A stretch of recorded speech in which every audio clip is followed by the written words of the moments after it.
I'm Bulgarian Peter Pan.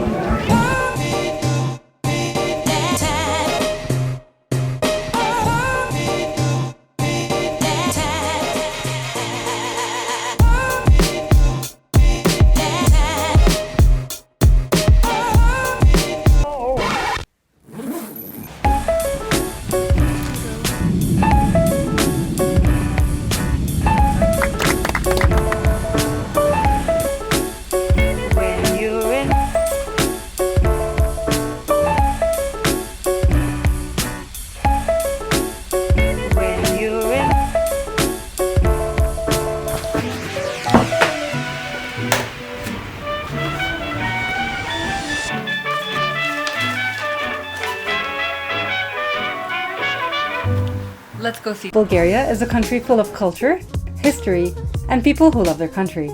Welcome to Bulgaria. Welcome to Bulgaria. Traditional Bulgaria by Ganya. It has beautiful art, amazing food, and lots of beautiful buildings. And like every country, it has its own little quirks. In most places, this is how you say no, and this is how you say yes. But in Bulgaria, this is no. No. Ne. And this is yes. Yes.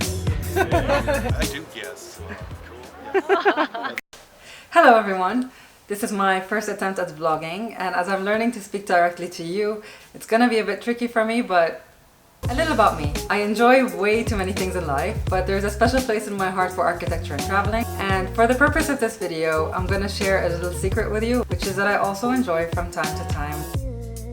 Today I'm in a country that was heavily influenced by the Soviet Union, but we're not going to talk about that in this video because 1. Stalin is not my favorite dictator, and 2. My videos are not about politics. They're about unique buildings that are not mainstream, so they're not the buildings you see on your everyday social media, but in my opinion these buildings deserve much more attention. So let's get into it.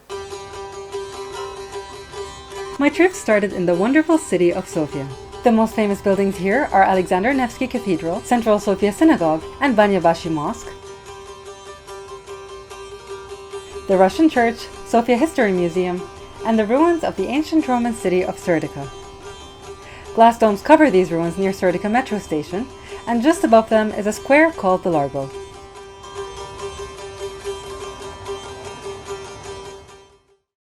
The Largo has 3 government buildings and is a prime example of an architectural style called Stalinism, which is the main focus of this video. Stalinist architecture has other fancy names, like socialist realism or socialist classicism, but basically it's the architecture which reflected the vision of one man, Stalin. And he was inspired by the buildings of his allies at the time, the American skyscrapers. Stalin's architecture was all about large imposing buildings that would show off the image of a powerful Soviet Union. And if you're traveling around any ex-Soviet country, you're probably going to see some of his architecture. How to recognize Stalinist architecture? The basics are, it's in a country that was ruled by the Soviet Union and it was built during the Stalin era. To recognize it, you can also look at Stalinist features. Symmetry. Stalin liked proportional buildings and sites. Verticality. Elaborate columns were used to accentuate how tall the building was. Classical elements. Arches, Greek and Roman column tips, and decorative strips under the edges were used to illustrate the power and glory of the Soviet Union. A big base, a high central tower, and a crown-shaped top, sometimes with secondary towers on the sides. A spire with a Soviet star on top of the tower, and wide streets surrounding the buildings used for military displays.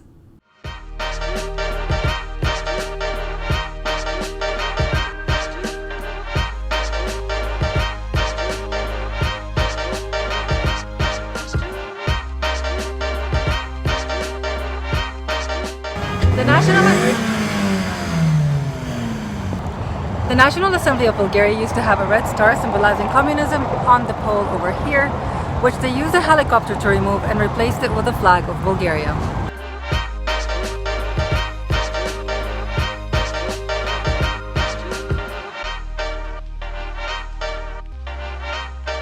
And finally, Stalinist architecture is referred to as the wedding cake style.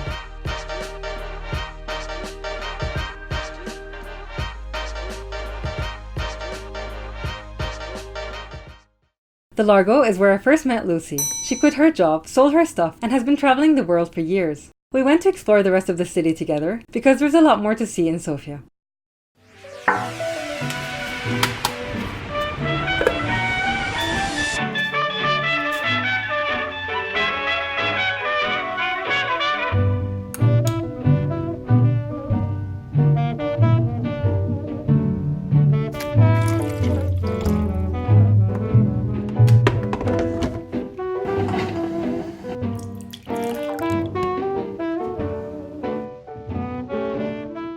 Traditional Bulgarian food.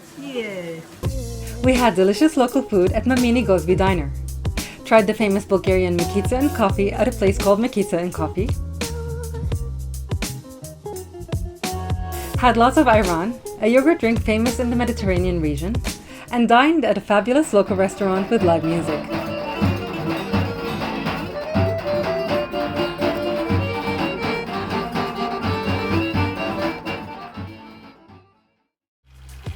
The mineral water springs. These mineral springs are one of Sofia's best secrets. They provide free drinking water to the public at any time, and people come here to fill their bottles with clean mineral water, which comes directly from the ground. It's warm and it smells very earthy. The locals say that this water helps you live a long life, and that it can heal anything except for a broken heart. We're on our way to Plovdiv!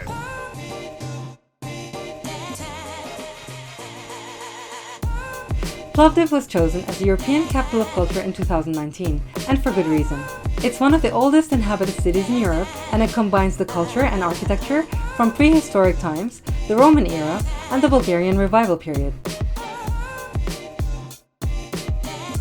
I'm walking around in Plovdiv on a tour with these wonderful people, and the most patient tour guide I've ever met. We saw the Thracian ruins located on the highest point of Plovdiv, the Roman theatre, which is still used for events today, and the remains of the Roman stadium, which has a miniature model of the full stadium to show people the scale of what's left of it. And when you walk through the entrance, a poster shows you what a Roman gladiator would have seen walking through the same entrance. The most dominant architectural style in Plovdiv, however, is the architecture of the Bulgarian Revival period. The locals call their houses Plovdiv Revival houses. Wealthy Bulgarians who traveled and traded with the Orient and Europe in the 19th century returned to Plovdiv and built large, colorful houses, bringing back traditional Bulgarian architecture, but also adding elements from their cultural experiences. Their houses are very distinct, and their features include ornamental details, wall decorations, and beautifully carved wooden doors, windows, and ceilings. You can also feel a strong Ottoman influence around the city. A unique feature of these houses is the gossip room, which was used in the past to eavesdrop on street conversations. And some people say they were also used by governments to spy on people.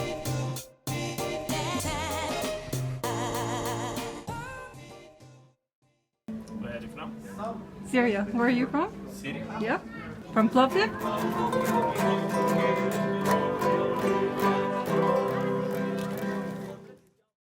Good morning. I'm late. Thank you.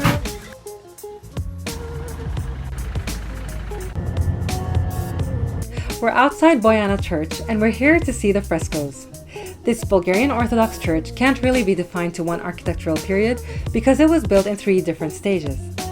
But anyway, it's mainly famous for its frescoes, which are artworks created by using paint directly on wet plaster, so that when it dries, instead of a layer on a surface, the art becomes part of the actual wall.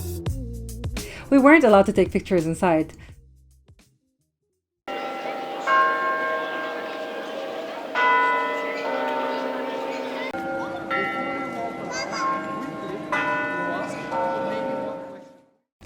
As soon as I entered Rila Monastery, my eyes were overwhelmed and I didn't know where to look first.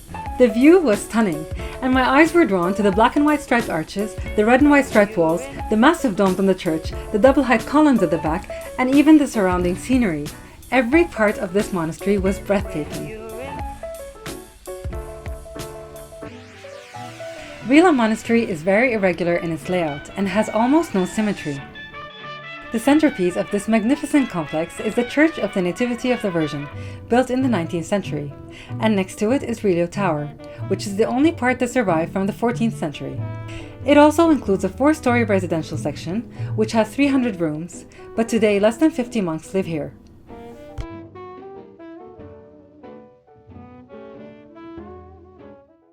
The facade walls are covered in frescoes both outside and inside the church.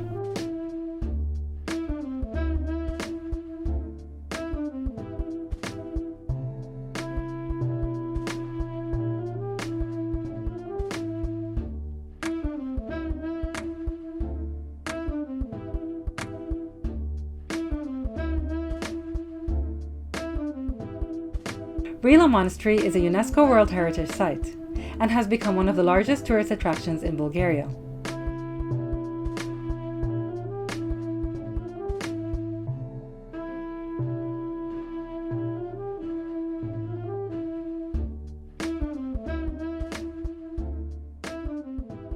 I went back to Sofia to say goodbye to Lucy, and as we were looking for a new place to have dinner, we ran into a pop-up hat party. The name of the hat is Irina Sardarova hat. When you're in. It was the perfect way to say goodbye and prepare for my next trip to Romania. So that's it, we're gonna have dinner and call it a night. Bye! Please subscribe and let me know what you think in the comments, and I'll see you in the next one. And enjoy your Bye trip from on the night Sofia. bus. Thank you. And come to this amazing country. Bye! Bye.